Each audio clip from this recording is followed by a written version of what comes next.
ចាសួស្តីបងប្អូនថ្ងៃនេះកូនពៅខ្ញុំគេចូលខ្លួនមកឲ្យម៉ាក់បរៀនធ្វើម្ហូបឆាមីសួរចាឆាមីសួរនេះជាមុខម្ហូបដ៏ថ្លៃថ្នូរដែលខ្មែរយើងចូលចិត្តនិយមធ្វើ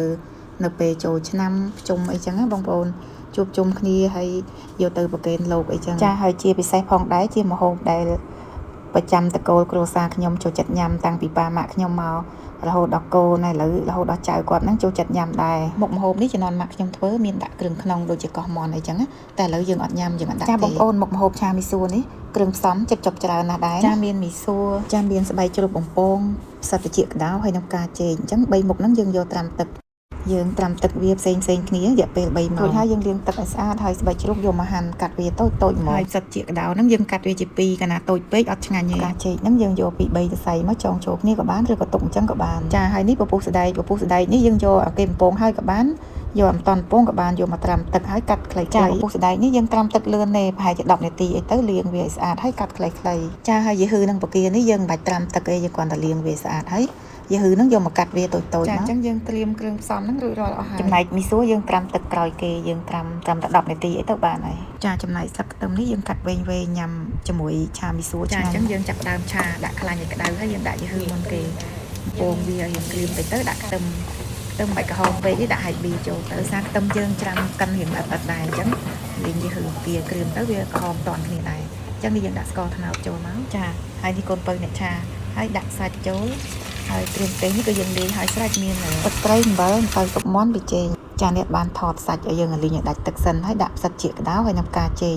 ឲ្យលីងវាចូលគ្នាឲ្យចូលជាតិឲ្យរៀងឈ្ងុយតិចសិនទៅចាហើយបន្ទាប់មកយើងដាក់ស្បែកជ្រូកហើយនឹងពពុះសណ្តែកចូលហើយយើងចំណុចហ្នឹងយើងដាក់ទឹកវាកន្លះកូនចានអីទៅណារៀងច្រើនតិចដែរចារួចហើយយើងឆាច្បល់ចូលគ្នាចូលជាតិទៅ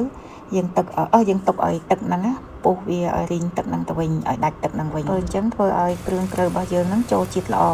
ដាច់ទឹកហើយយើងថែមទឹកម្សៅទៀតមុនពេលដែលយើងដាក់មីសួរហ្នឹងយើងដាក់ទឹកវាប៉ុណ្ណឹងអញ្ចឹងទៅចាហើយទឹកដែលយើងដាក់លើក្រោយនេះអត់ទុកឲ្យរីងទេគឺយើងដាក់គ្រាន់តែទឹកហ្នឹងពុះ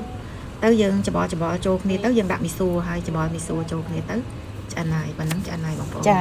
ហើយនេះដៃកូនពៅឆាដៃទូចហើយខ្ទះធំម្ហូបច្រើនហើយចឹងទៅឆាទៅរៀងប្រឹងទៅដៃរៀងទន់រវត់បន្តិចបងប្អូនមើលទៅប្រហែលជារៀងទៅចិត្តបន្តិចហើយចាហើយណាមួយម៉ាក់អត់បានជួយទេព្រោះម៉ាក់អត់សូវហ៊ានទៅចិត្តទេព្រោះម៉ាក់ជាបាលមុខអត់សូវហ៊ានទៅចិត្តចក្រានក្តៅទេមីសួរស្រាយ3កញ្ចប់ទៅពីចូល7ខាំកន្លះតែដល់ពេលដាក់ប្រហែលជាពាក់កណ្ដាលឯងបងប្អូនហើយដាក់មិនដល់កន្លះគីឡូទេពេញផ្ទះពេកហើយណាមួយឆាមីសួរគឺយើងឆ្ងាញ់នឹងគ្រឿងផ្សំវានឹងឯងមិនសូវមីសួរប៉ុន្មានដែរទេពេលម៉ាក់បរៀនធ្វើតតែថតទុកមើលកែលោកថ្ងៃណាចង់ធ្វើទៀតបើកមើលក្នុង YouTube បើមិនអញ្ចឹងខ្លាចភ្លេចព្រោះយើងមិនសូវងាយបានធ្វើ